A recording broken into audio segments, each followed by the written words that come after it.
بسم اللہ الرحمن الرحیم۔ اعوذ باللہ من الشیطان اللعین الرجیم۔ بسم اللہ الرحمن الرحیم وبہ نستعین وہو خیر ناصر ومعین۔ عزیز طلاب کرام، ہماری جو گفتگو ہے وہ ہے مقصد خامس، یعنی امامت کے بارے میں، جس میں ہم یہ بحث کر رہے ہیں کہ امام علیہ السلام کا ہونا ضروری ہے، اور اس کا انتخاب کون کرے گا؟ اس کا انتخاب لوگ نہیں کرے گا، امت نہیں کرے گی۔ امت کے پاس یہ حق حاصل نہیں ہے کہ وہ جا کر کسی کو امام یا اپنا خلیفہ منتخب کرے۔ اگر کرے گی تو وہ باطل کرے گی، بلکہ اس کو انتخاب کرنے کا حق صرف اللہ تعالیٰ کے پاس ہے، اور کسی اور کے پاس یہ حق حاصل، کسی اور کو یہ حق حاصل نہیں ہے۔ اس کے اوپر ہم ادلہ پیش کر رہے ہیں۔ اس سے پہلے ہم نے اس بات کو بھی ثابت کیا کہ انتخاب ہونا چاہیے۔ مسئلہ امامت، مسئلہ خلافت ایک اہم اور بنیادی مسئلہ ہے، اس کے بغیر نجات ممکن نہیں ہے۔ لیکن اس کو ہم کیسے حل کریں، کہاں سے حل کریں، اس کے اوپر ہماری مین بحث تھی۔ تو اس میں ہم نے یہی کہا کہ اس مسئلے کو حل کرنے کے لیے واحد طرح یہی ہے کہ ہم کیسے اس کو حل کریں۔ اس کو ہم اسی طرح سے کریں کہ اس کو اللہ تعالیٰ ہی انتخاب کرے۔ ہمارے پاس کوئی گنجائش نہیں ہے، نہ اللہ نے ہمیں اس کا اختیار دیا ہے۔ اس کے اوپر ہم ادلہ پیش کر، آج ہماری 17ویں دلیل ہے جو کہ ہم ذکر کر رہے ہیں۔ 17ویں دلیل یہ ہے کہ نبی پر اجتہاد کرنا حرام ہے۔ کیوں حرام ہے؟ اس لیے کہ اجتہاد حکم یقینی نہیں آتا، یعنی اپنی جہد کو، یعنی بذل الجہد لتحصیل الظن بالاحکام الشرعیۃ الفرعیہ، یعنی اپنی جہد، اپنی استعدادات کو اللہ کے راہ میں، اللہ تعالیٰ کے احکامات ظنیہ کے حصول کے لیے صرف کرنا، خرچ کرنا، تاکہ انسان کو یہ ظن حاصل ہو جائے کہ شاید اللہ تعالیٰ نے ایسا حکم دیا ہو، شاید میری فریضہ یہ ہو۔ اور اس کے لیے جہد کرنے کو کیا کہتے ہیں؟ ہم اجتہاد کہتے ہیں۔ اور یہ اجتہاد اس وقت یعنی آپ کی ذمہ داری بنتی ہے جب آپ کے پاس ادلہ یقینیہ آپ کے پاس موجود نہ ہو، ادلہ اربعہ آپ کے پاس نہ ہو، تب آپ جاتے ہیں ادلہ اربعہ کی طرف اور آپ اجتہاد کرتے ہیں، یا قرآن آیات سے آپ فہم کرتے ہیں۔ مجتہدین قرآن آیات سے استنباط کرتے، اپنے فہم کے مطابق اس کو سمجھتے ہیں، لوگوں کو بیان کرتے اور خود عمل کرتے ہیں۔ لیکن نبی کے لیے یہ جائز نہیں کہ وہ اجتہاد پر عمل کرے۔ فلاں مجتہد نے کہا اس لیے میں اس پر عمل کرتا ہوں، فلاں مجتہد نے اس سے یہ حکم سمجھا اس لیے میں اس پر عمل کرتا ہوں، یا خود نبی اجتہاد کرے۔ کیونکہ نبی کو اس کی ضرورت ہی نہیں رہتی۔ نبی علم غیب رکھتا ہے، نبی حقائق کو جانتے ہیں، حقائق کو درک کرتے ہیں، ڈائریکٹ حقائق پر عمل کرتے ہیں، اور دوسروں کو پہنچاتے ہیں۔ دوسروں کو جو بتاتے ہیں وہ بھی احکامات واقعیہ بتاتے ہیں۔ لیکن اگر خود نبی کو حکم واقعی کا علم نہ ہو، نبی خود اشتباہات میں ہو، اگر نعوذ باللہ وہ خود دلدل میں پھنسے ہوئے ہو، تو نعوذ باللہ تو لوگوں کی رہنمائی کیسے کریں گے؟ مقصد خلقت ختم ہو جائے گا، یہ بات ممکن نہیں ہے۔ لہذا اجتہاد حکم یقینی نہیں بلکہ حکم ظنی ہے۔ یہ ایک حکم ظنی ہوتا ہے، اور ظن پر عمل کرنا ازروئے عقل اور ازروئے شرع اس وقت ناجائز ہے کہ جب تک یقینی حکم حاصل نہ ہو سکے۔ یعنی جب آپ حکم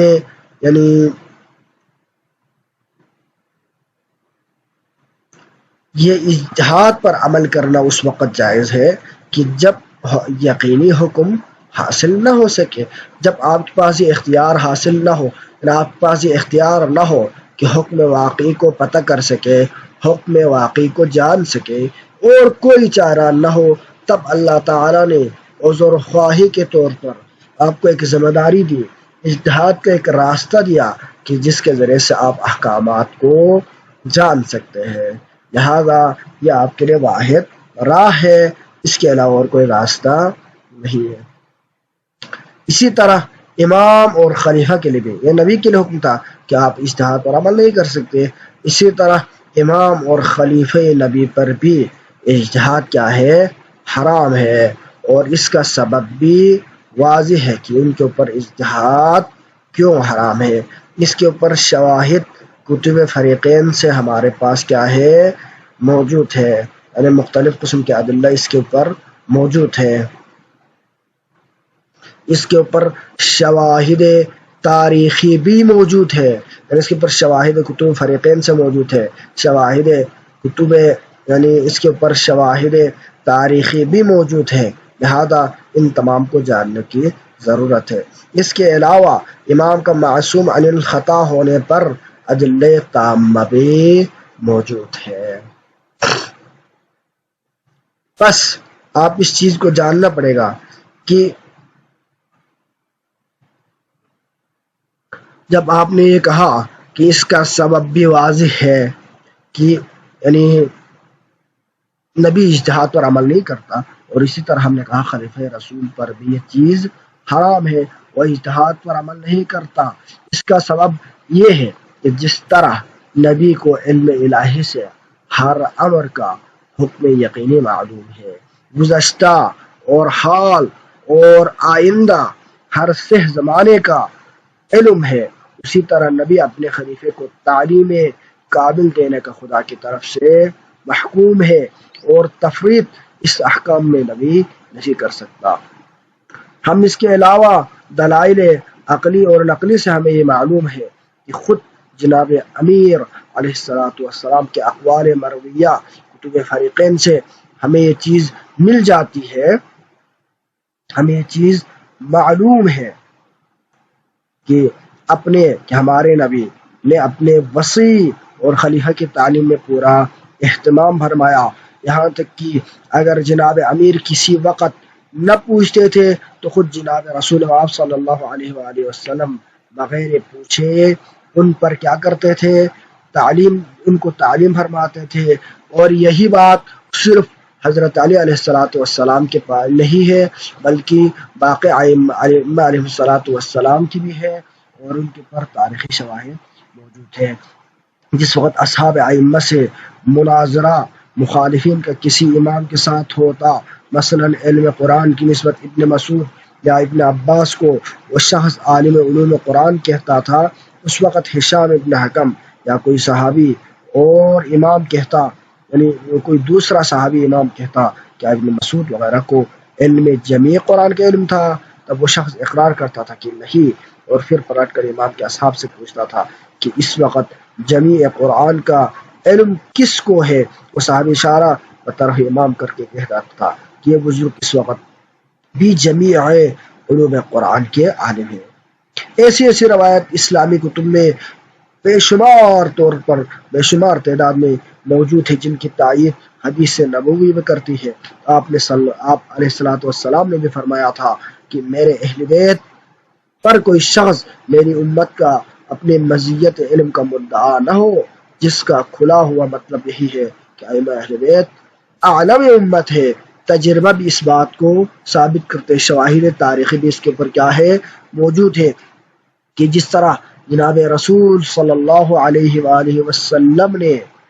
کبھی کسی اہل مذہب یا غیر مذہب کے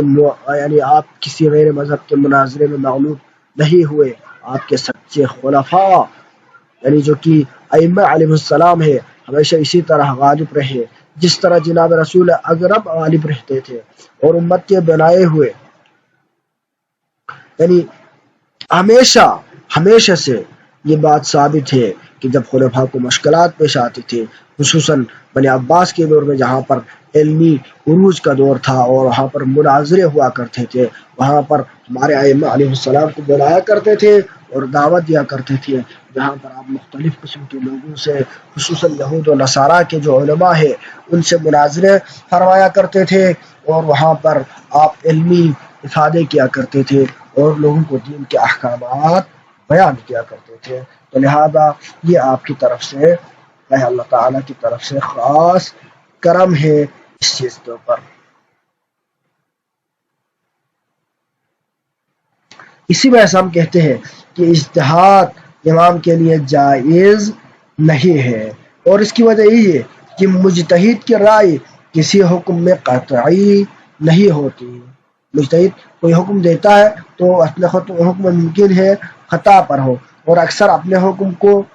آپ ہی پلٹ دیتا ہے، وہ فتویٰ کو تبدیل بھی کر سکتا ہے، اس لیے اس کو ظن پر عمل کرنا مجتہد کے لیے جائز ہے۔ اور امام چونکہ غلط کاری سے معصوم ہے اور وہ اپنے حکم کو پلٹ نہیں سکتا، یہ بات کی ظنیت طریق منافی قطعیت حکم کے نہیں ہے، یہ مجبوری بوجہ غیبت امام معصوم کے ہے، اور اس کے دلائل جو اصول فقہ میں مذکور ہے کہ آپ ظن کو طریق الواقع یا طریق الحق قرار دیتے یا نہیں دیتے، آپ کے پاس جو دلائل ظنی ہے اس میں مختلف قسم کے وہ ہے کہ آپ یعنی طریق یعنی صد باب کے قائل ہے یا نہیں ہے، تو اس طرح کے مختلف قسم یہ ابحاث جو کہ علم اصول کا موضوع ہے، اس کو ہم یہاں پر بحث نہیں کریں گے کہ یہ بات امام میں نبی سے زیادہ ملحوظ تر ہونی چاہیے، کہ اس لیے کہ نبی تو صاحب شریعت ہے، بحکم خدا کسی حکم کو منسوخ بھی کر سکتا ہے، اور امام خلیفہ ہے چونکہ بعد تکمیل شریعت کے مقرر ہوتا ہے، اس لیے زمانہ امامت میں اب منسوخ حکم کا کوئی امکان نہیں ہے، منسوخ حکم کا کوئی امکان نہیں ہے، لہذا اجتہاد اور ظن پر عمل کرنا اس کو قطعاً حرام ہے، اور یہ صفت اسی خلیفہ اور امام کی ہے جس کو خدا نے یا نبی نے اپنا خلیفہ بنایا ہو، نہ کہ لوگوں نے بنایا ہو۔ پھر جب امام خطا اجتہادی سے بری ہے اور اس کو یعنی جب امام خطا اجتہادی سے بری ہے، اگر خطا کرے اس کو ایک اجر مثل دیگر مجتہدین کے نہ ملے گا، بلکہ خطا اجتہادی اس کے لیے معصیت شمار ہوگا۔ لیکن اگر مجتہد ایک خطا کرے تو ممکن ہے کیونکہ وہ احکامات کو جاننے میں تکلیف اٹھاتا ہے، اس کا علم لدنی نہیں ہوتا، علم کسبی ہوتا ہے، اس کی ذمہ داری احکام ظاہری ہوتا ہے، تو لہٰذا وہ اپنی پوری سعی اور کوشش کے باوجود بھی حکم واقع تک نہ پہنچے تو اللہ تعالیٰ اس کی اس جو تکلیف ہے اس کو قبول کرتا ہے اور اس کو اجازت دے دیتا ہے اور معافی دے دیتا ہے اور اس سے وہ اعمال قبول فرماتا ہے، برخلاف دیگر میں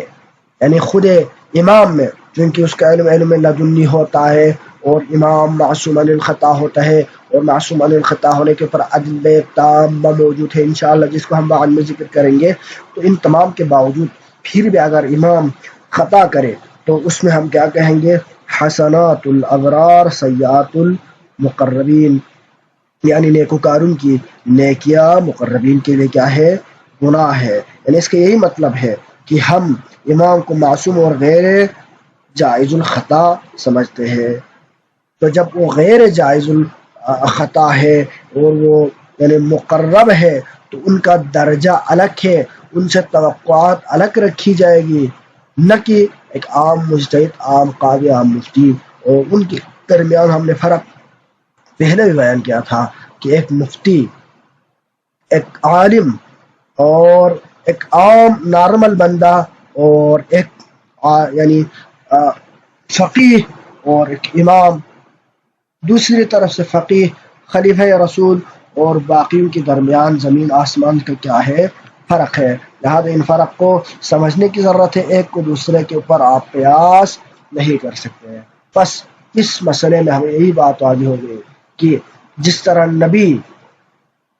اجتہاد پر عمل نہیں کر سکتا، خلیفہ رسول بھی اجتہاد پر عمل نہیں کر سکتا، اور اجتہاد پر وہی شخص عمل نہیں کرے گا جس کے پاس علم ہو، جو معصوم ہو، اور وہ صرف وہی ہوگا جو اللہ تعالیٰ کی طرف سے منتخب ہوگا۔ وصلی اللہ علیہ وسلم محمد